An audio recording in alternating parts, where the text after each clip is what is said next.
56 people were shot in Chicago over Labor Day weekend, with 8 victims dying. The president calling out Democrat lawmakers trying to, quote, justify violent crime instead of working with the administration to eliminate it. Meanwhile, Chicago's mayor and Illinois governor continue to stand against any plans of sending in the National Guard. Watch. No federal troops in the city of Chicago. No militarized force in the city of Chicago. We're going to defend our democracy in the city of Chicago. We're going to... Brandon Johnson thinks that defending democracy in Chicago is allowing his population to be shot. Imagine that. Wow.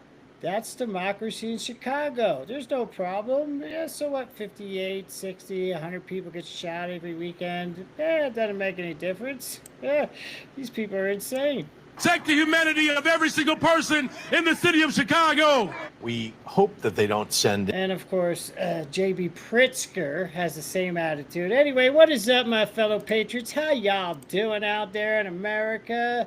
It's me, the Wicked Wizard, back with another video.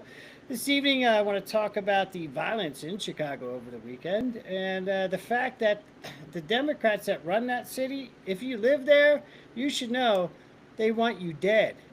They must, because they don't want no help, and they think 58 people shot over the weekend is just a normal type thing. Any troops along with ICE, and if they do, they'll be in court pretty quickly. Because that is illegal. Let's bring in Fox News legal analyst Greg Jarrett. So, Greg, the Democrats are making this a process issue, but they're not really focusing on the victims. So, in yesterday's show, we got the shooting numbers, and it went up. And also the deaths went up by 1 as well. And then if you look over last Labor Day weekend, it almost doubled. So there's clearly an epidemic going on in Chicago. Yeah, I mean, I think the mayor and the governor are siding with lawlessness and disorder. Absolutely. Simply because the president's in favor of law and order. And by law, you know, the president does have the power to federalize the National Guard, send them into cities like Chicago to suppress civil disorder, enforce federal laws, even if Governor Pritzker resists. Johnson is irrelevant in such matters. And the president can also deploy other armed forces because the Constitution gives the commander-in-chief inherent powers, Article 2, to ensure that all laws are faithfully executed. Beyond that, though, the Insurrection Act, passed by Congress, specifically allows the president to use the military to address law enforcement emergencies, halt domestic violence, particularly where governors and mayors refuse to do it. Trump did it in Los Angeles. The Ninth Circuit Court of Appeals, a liberal-leaning court, upheld his decision as completely lawful. And, of course, it quelled the violence. So, you know, that doesn't mean Pritzker isn't going to sprint to the nearest court to get an injunction. He'll do it. But the law is squarely on the president's side on this, Lawrence. The progressives here continue to talk about the numbers, and they celebrate them. The numbers were so high before that they celebrate some decreases. So this is what we're seeing. So first of all here, these numbers, probably the same as in D.C., right? First of all, if you have 700-something murders in your city, that's down 49%. Wow, man, what did you have, 1,500? I don't think so. Robbery down 10%. Oh, but look at this, burglaries up, motor vehicle theft, misdemeanor theft, felony theft. So same thing, they downgrade the charges. They don't charge people. So when they go to report crime certificates, if they never file charges, then half the crimes don't get reported. And then they always fudge the other numbers. But wow. 49% decrease in murder, but you still got 58 people shot in one weekend, and that's okay. There's no crisis. Okay, you keep playing that game.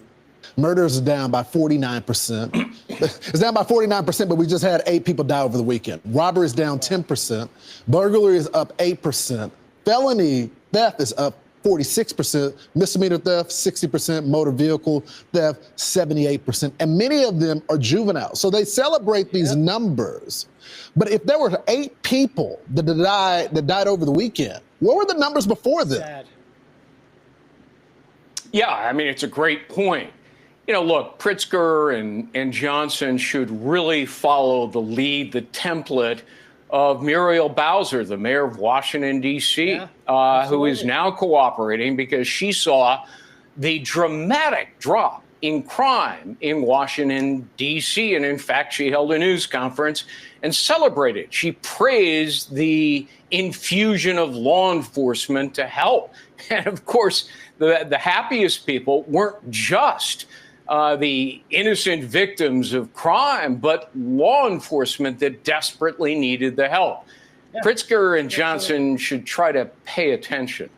Yeah. Yeah, so the law enforcement agencies in these cities, you know, they're all for the extra help. They invited it wholeheartedly. Unfortunately, you got guys like this and Mayor Johnson who are tell their their police and other departments they can't cooperate with Donald Trump and to help clean up their cities. So they must want you to die. They must want you to be a victim of a shooting and die, and they don't care about you. If I'm wrong, go ahead and let me know I'm wrong. But you're going to have to give me a good reason down in the comments below as to why I am wrong. Their hatred of Donald Trump overrides their ability to protect their people, their number one job that they're elected to do, the main thing that they're supposed to do, and they don't care just because they hate Trump. Wow. I want to get your comments on another story when we talk about the lawfare as well as the courts. And this is the federal appeals court that struck down President Trump's tariffs, arguing that it goes too far in its use of emergency powers. The question is, where is the Supreme Court going to fall on this? Because I can predict that it's going to make its way there, right? Yeah, absolutely, Lawrence. The appellate court vacated the injunction, so that stops. That had stopped the Trump tariffs. So that gives him time. And this is another thing, guys.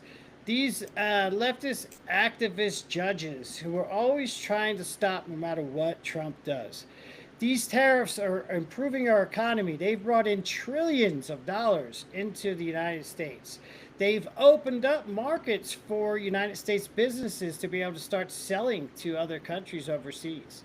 I mean, and there's always some kind of a leftist judge that's going to try and stop it. It's always a bunch of nonsense. Mainly I was in this for the just for the crime stuff. So so I'm going to end it there, guys. I basically wanted to come on here and show you this weird, awesome statistic, right? Now it's up to 58, I hear, and 8 people are dead. But there's no problem in Chicago, guys. And once again, let me know what you think down in the comments. Don't forget to share this video out far and wide. And please give it a couple of thumbs up. Share it out. Don't forget to sub up to my channel so I can continue to help Donald Trump make America great. And until next time, peace out, my fellow patriots.